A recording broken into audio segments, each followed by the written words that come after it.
Welcome back, you guys. I'm Tassie, and this is my Shaman Memoirs channel. So, just so you guys know, the episode that I had filmed for a TV show back in the last year, I was flown out to LA, and I filmed about, they needed a shaman, what was their experience, and what was their background regarding sleep paralysis. So that is going to be on Mysteries Decoded, and it is coming out at the beginning of August. It is an episode about the Hmong people and when we first came to the U.S. and how there was a case of a bunch of Hmong men who died in their sleep. So be sure to check that out. And I'm kind of like, I feel like bashful about it that I was on it. I'm not gonna lie. Now, I wanted to let you guys know that, my lighting, it's a little bit different. I kind of wanted to go for a more subdued lighting because it's 100 degrees outside in Minnesota. It's like 100 degrees. It is super freaking hot, you guys. The humidity is insane right now. So I didn't want all the harsh film lighting on me like I usually have because I'm like, I don't want to get all hot while I'm filming. So that's why it looks a little different. Oh my God, I'm drinking lemonade. This is some super sugary tart lemonade that my niece made over the weekend because she really, really wanted to have a lemonade stand. So we did a garage sale and we were like, oh, you should do a lemonade stand. She freaking had, she made money and she absolutely loved it. But it was a lot of work, man. But now I have a lot of lemonade that I'm trying to down. All right, again, congratulations to the winners, you guys. I had a really, really good time talking to the winners. It was just... it's kind of like I love doing shamanistic things. It's like I forget, like the feeling that comes over you when you're doing it. It's just like, it's this wonderful feeling, and I know it's all a plan, because it's talking to strangers, answering all their questions, and seeing all of my images and all my messages, and it's just like when I was a shaman.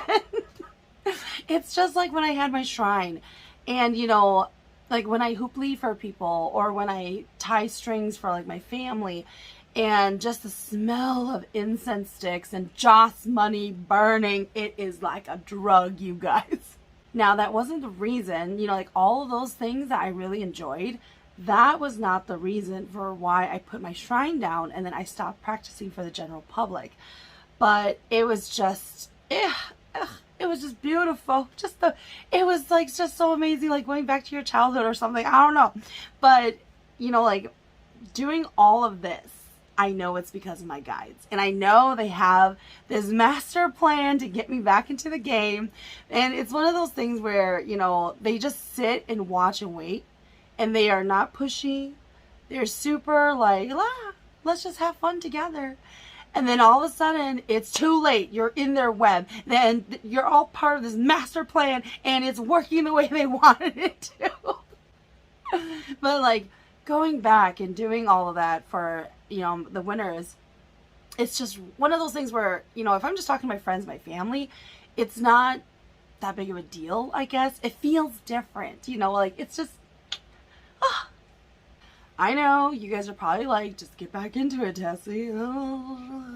It's a lot of work, man. Like raising of a shrine, it's not like easy. It's a lot of work that goes into this. Okay, it's like an all-day thing. And then raising of the shrine, that's not even like the last part. Okay, you gotta like do all sorts of stuff in the spirit world. You gotta like do it, maintain it, and do it throughout the years, and watch out for this and that, and have to take care of all sorts of issues. It's not easy. It's a lot of work, like. Yes, I do miss it. I definitely think I miss the connection with my spirit guides in that way, That's what I definitely miss. And, when I go back into doing it, it's just this wonderful memory, and it reminds me of like who I was and everything like that.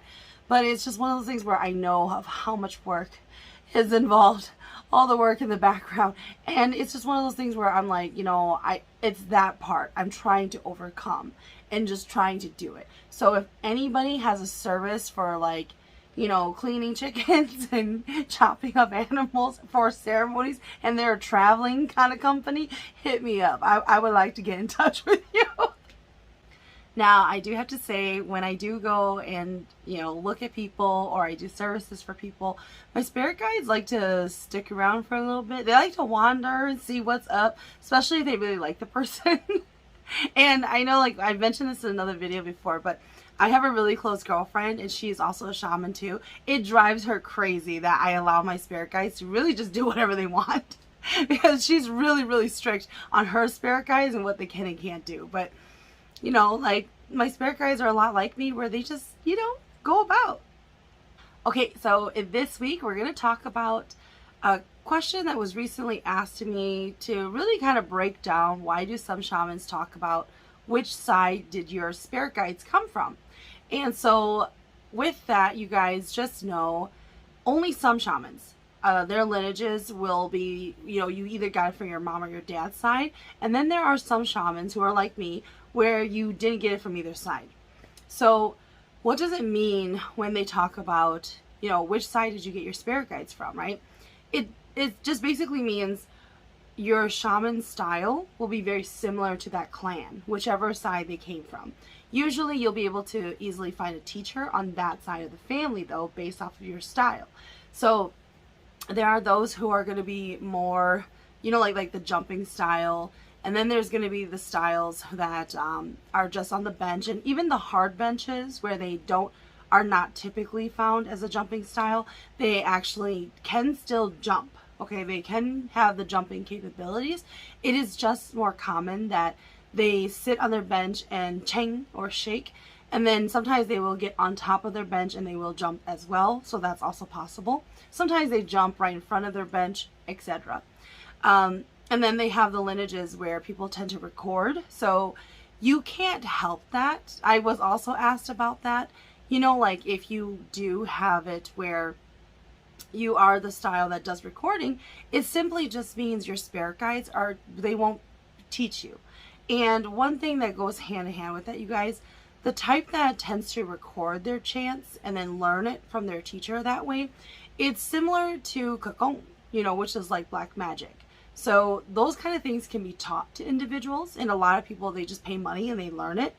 But I will say that some lineages or some clans refuse to teach certain types of black magic to outsiders, people who are not part of their clan or, from their family, just because it is something that's just passed down and they choose not to share their secrets. And that's okay.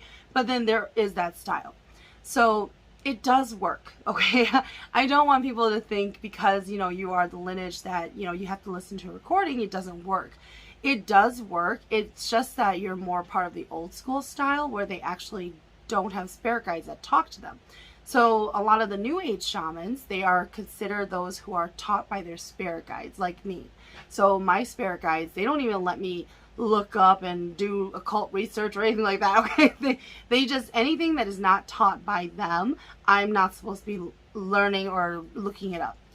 And one time I was at a half price bookstore, and in this glass case, okay, there was this book on occult secrets, and it was like $80. And I really, really, really wanted to look at the book. But my spirit guides are like, no, you can't look at it. But I'm just like, I'm not going to practice it, whatever's in the book. I just need to know what is in there for $80. That's all I want to know. Okay, like, what are they doing in there? But I'm not allowed to do a lot of research on those kind of things. So I frequently do get asked about, like, can I talk about other shamans, etc. So I really can't, because I don't know much about them. Whatever I do know is if I met them in person, etc. But in general, I don't know a lot about other shaman lineages or other shaman types, just because that's not my style. And this is only my memoirs and my experiences. That's why. Now, I will say as well that, even if you come from a family that has shamanism in it, it can skip a whole generation, and then it will go to the children afterwards. And growing up for myself, I'm not close to my relatives on either side of my mom or dad's side. However, from what I know, none of my uncles or aunts are shamans either, and none of my cousins are shamans either. So it was just kind of this thing where like it was never expected that it would happen, especially to me of all people. So that was just the anomaly there, where it just totally skipped a generation. Now, did people dabble in things? Yes. I do have family members who did dabble in stuff. And, I'm just saying that because I know that they didn't do like full ceremonies, but I also know that they did certain black magic. So that's what I'm saying. Now, I will say, when I do go in Oneng and I go into the spirit world, I have seen my grandfather on my dad's side. And my grandfather on my dad's side, he was the leader of their village. However, I have asked him, did my name come from him? And he has told me it does not. But I've seen him before in the spirit world. And when I saw him, I was like, oh my God, why do I feel like I know him? But in real life, I've never met him. He passed away before my family, my parents moved here to the U.S. back in the 70s. So I've never met him. He's never come to the States. I've never even seen a photo of him. But when I saw him, I just knew he was my grandfather. Now, my spirit guides are telling me, though, if you are a shaman who you get your spirit guides from that lineage of your family, you do have some perks of where you are able to hudakwa, which are like, ancestral spirits to come and do work for you or protect you, just because that is where your lineage is from. And then you will also have a lot of similar gifts and abilities as those from that lineage or that side of the family. Now, if you are somebody who is like me, where your spirit guides did not come from either side, you will tend to have an easier time, but it's only because you were created in a certain way where you're not going to have other people to help you get there. And you tend to be really strong, and it's easy for you when you go into the spirit world and to become a master shaman. Those with the lineages from your parents and etc., though, you tend to, in exchange, you tend to get that protection level from that side of the family. That's why. Now, another question I was asked was really just how to become stable. Like being in the spirit world, etc. How do you become stable, and how can you pull yourself back, etc. So really with that advice, this is something that I frequently talk to with my siblings, especially because they ask me questions about when I was a kid, etc. So, when I was born, I had the man and the woman, and they were, your takwaning, where they are your main spirit guides. And they're with me where they will teach me things. They will show me things. They would tell me things that other people wouldn't know about. And that really, really developed me into who I am. So if I didn't have that, I definitely believe a lot of things may have scared me in a sense, because I didn't have that. When I saw something, I didn't have that calming feeling come over me, like, oh, it's okay. They're just here to ask you a question.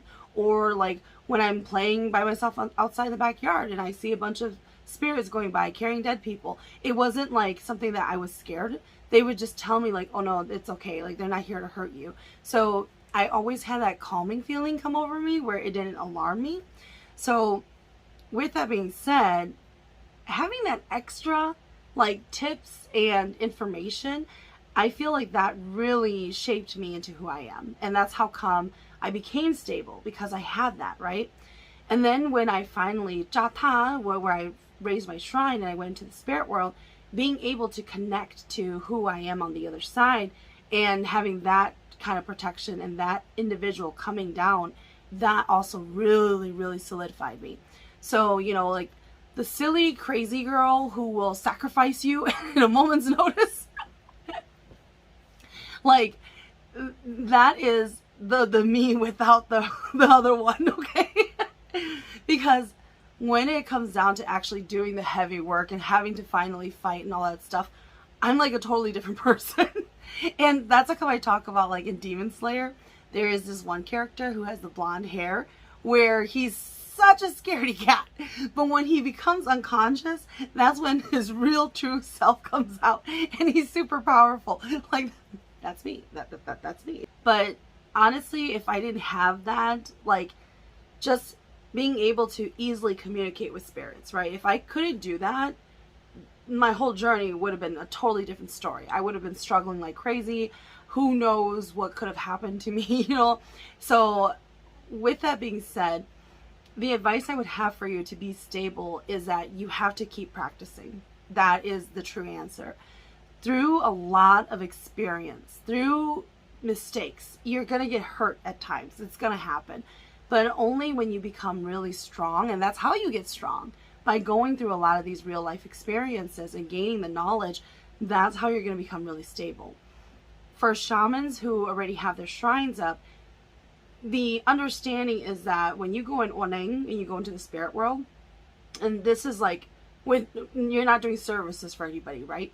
I've talked about this too, like, what do shamans do? Like, right? So you're supposed to be taught when you're going into the spirit world. You're going to have to fight things, because as you're traveling in the spirit world, you go to different areas where there are entities there that don't want you there. And usually I want you to think of it like a test, right? To reach your destination, you need to be able to defeat whatever is in front of you. Because if you cannot defeat them, you are not ready to reach your destination. So what you need to be doing is really going into the spirit world often. And I'm really lazy about going into the spirit world. So, but it's because I had to do it every single day, okay? I've told you guys those stories before where it was like, I would be like, oh man, I gotta go and practice later, right? And then, you know, as my day goes on, you know, I'm working, I'm getting tired. I'm like, oh, I don't want to do it later. And then my leg will start hurting, and then I'm limping around.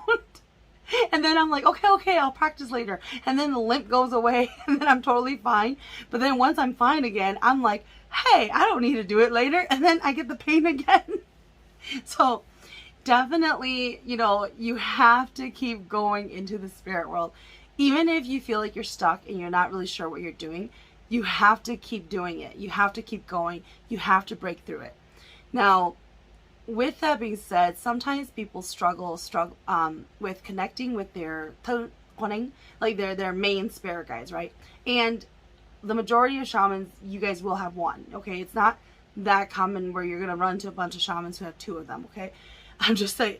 But whoever that is, you know, like, they are supposed to lead and take you there. But I will also recommend, and you know what? I recently met a shaman woman who actually had two. Sometimes if you feel really, really lost, what you're probably struggling with is that, I mean, it could be that you don't have the right teacher, okay? Like, just consider it. But, because your teacher is supposed to bring that down for you. But if, let's say, for some reason, you still don't have it, okay? You have to go and get them in the spirit world. So usually if they don't come to you easily, it basically means something happened to them. But going back to, you know, people who sometimes do have two, okay? If you don't have two of them, you will feel like something's wrong, like something's missing. Like, you will feel it. It's kind of like walking with only one pair of shoe on instead of having both of them on. So keep that in mind. If you do start to feel that, you have another one, but you will not be able to shake it off, okay? Like, you will be able to really be obvious, and you'll be able to tell. So go look for them. I mean, even with all of this being said, you know, like, of all people, for me to have been the actual shaman, it's like I was the picture of not being a shaman. You know, like, I was so Americanized. You know, I grew up in an all-white neighborhood, all-white schools. I went to church, you guys. I grew up going to church, okay? And even with, you know, seeing the spirits and everything like that, it didn't faze me because it was normal to me. That's just who I was, you know, like, but I was also told, because, you know, I have my spirits with me, they would always tell me not to tell people because it will scare them. And so it was one of those things where I just kept it inside of me. And, you know, definitely they really, really protected me in my life. So there was never a moment where I didn't trust them. Do I always listen to them? That's a different topic. But, you know, like, having those things really makes a shaman stable and strong. Having their telquaning available and there, and you being able to communicate and connect with them, it is so vital and it is so important. that is what will get you to be stronger, because they will just keep taking you on a journey to be stronger and stronger. That's what they're meant to do. That's what they have to raise you. Just like you raise your Kuan-Yin and your spirit guides, they raise you too. So sometimes I feel like a lot of shamans forget that part, that you guys have to, it's a relationship. And it's kind of like self-love. Like, I have too much of it, okay? Like my siblings, they'll definitely confirm this. They're like, Tassie, you love yourself too much, okay? Like, but, you know, like, with my spirit guides, they always taught me that I come first, you know, so I know it sounds terrible, you guys, but but having that self-love and self-care and really definitely taking care of yourself, that is also you taking care of your spirit guides, you know. But a lot of people, they have the doubt. They put all this worry, and they think about, what do other people think about me? And so it really, really impacts you, and it impacts your guides. But a lot of people, even though it seems so silly when I say this, it's 100% true. So you need to have so much confidence in yourself, because that is confidence in your spirit guides. So if you don't trust that you can do something, your spirit guides will feel it, and they won't trust that they can take you there. So that's when you're going to have a lot of shamans who are stuck in the spirit world, or they get injured in the spirit world. So, you know, don't be like me with that spider, you know. In the spirit world, sometimes, like, I don't think you guys truly understand how lazy I am when it comes to going in the spirit world.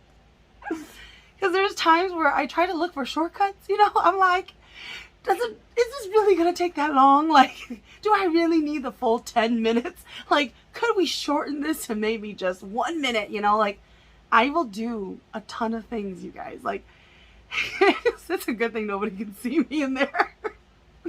But when I go, you guys, I look for shortcuts all the time. They'll be like, oh, you know, you're going to cross this bridge over there. You got to go up to that mountain. I'll try to zoom to that mountain. Like, and then they'll be like, what are you doing? And I'm like, still standing there. Like, oh, never mind. I guess I do have to go over the bridge.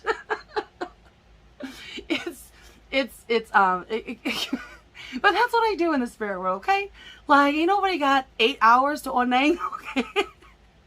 But usually, with my sessions, like after work, right? If I'm just having to onang by myself, it'll run about an hour, 2 hours tops. 2 hours tops to onang by myself. But it is a lot of work. It's a lot of chants. It's a lot. That's all I gotta say.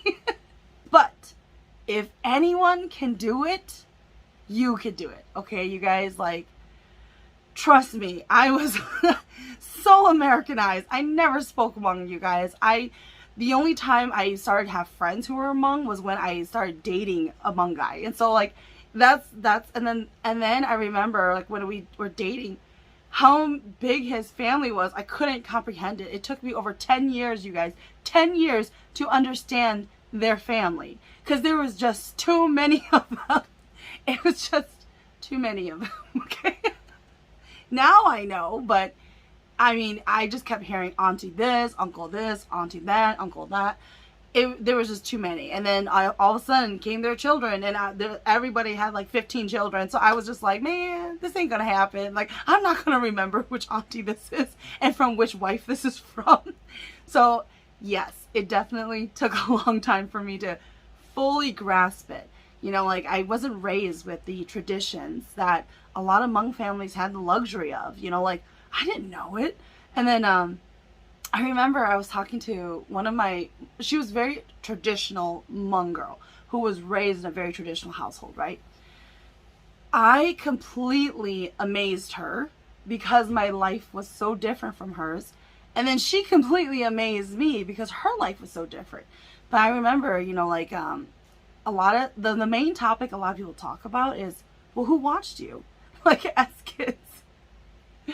So we never had elders or anybody watch us, because in a traditional Hmong family, right, there's a bunch of people all together, like, they live together, and then you have like aunts and uncles who live in the household too.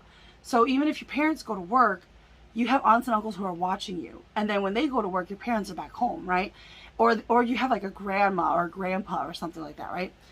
We did not have that. It was literally just my mom and my dad. And then they got divorced when I was in kindergarten. Who's watching a kindergarten? Okay, it was my dad who was watching me. So then when we went to go live alone with just my mom, who do you think watched me? Because she had to work all the time. I watched myself, I tell you. So it was just one of those things where, like I had a lot of freedom, and it really shaped me into who I am. And then, it was just kids watching kids. Basically, that's how it was in our household. We just went out to go play, and we came home when it got dark. And we knew what time our mom would come home. So she usually gets home around 10, 11 o'clock at night. So we would always make sure we were home before she gets there. Even if we just got to beat her car. And so, but for her, it was such a different upbringing where she was taught to do a lot of cleaning, a lot of cooking. And that was the weird thing. Like, where did I learn to cook? Because it wasn't from my mom, I'll tell you that. My siblings and I, we used to do frying competitions with potatoes. So it would be like a master chef kind of thing. We would all prepare our own recipes, and these are all kids, okay? We're all in elementary school. I'm like in the 2nd grade. And then my siblings are just 1 year older than me, and there was only 3 of us, you guys. So we would just cut up a bunch of potatoes and season it with anything we would find in the house, and then we would just open up the door. That's right. We would open up the back door, put the little deep fryer on the steps, and then we would turn it on and just throw the potatoes in there. And then we would all try each other's dishes. Like that's how we lived. It wasn't this thing where, we always had like somebody cooking all of our meals for us. And whenever that did happen, it was because my mom was on a business venture and it involved food. But it was just, I didn't have fun until I was 13 years old, so. And then whenever my mom was married, though, that's when we had more regular meals. Or else for us, my mom just handed us cash. And what do kids do with cash? We go and get donuts at the gas station. And then my mom would buy a bunch of food and leave it in the house. But when you're kids, you're not really thinking about cooking meals and stuff like that. So we were just really like, we ate a lot of cereal. And then my mom would come home and she would just throw a huge fit. Like, why didn't you guys cook any of the food? But it's like, dude, we're all kids. Why are we going to cook food? So, but yeah, so, she had my friend there, she had such a different upbringing. And so, I mean, it was just so odd that I would end up becoming a shaman. It was never anything that was expected in our family. We didn't dabble in that kind of stuff. I remember when my mom got remarried, they were more of a traditional monk family and they did ceremonies and stuff, but we didn't go to them. If you guys recall my other video, we were like getting ready to fight that family. So it was just that we got kicked out for that ceremony. But it's just one of those things where, we just weren't around that. And so for me, becoming a shaman, I wasn't really taught. I feel like by the time I became a shaman, I was like 22, around 22 years old there. And when I finally raised my shrine and did all that, I was, I feel like ceremonies and a lot of the traditions had somewhat eased up because now a lot of monk families were Americanized, and so I feel like it was a lot more lax with the rules and it wasn't as hard as it used to be. So I definitely feel like that benefited me. All right, you guys, so sorry for all my tangents and rambling, but until next time.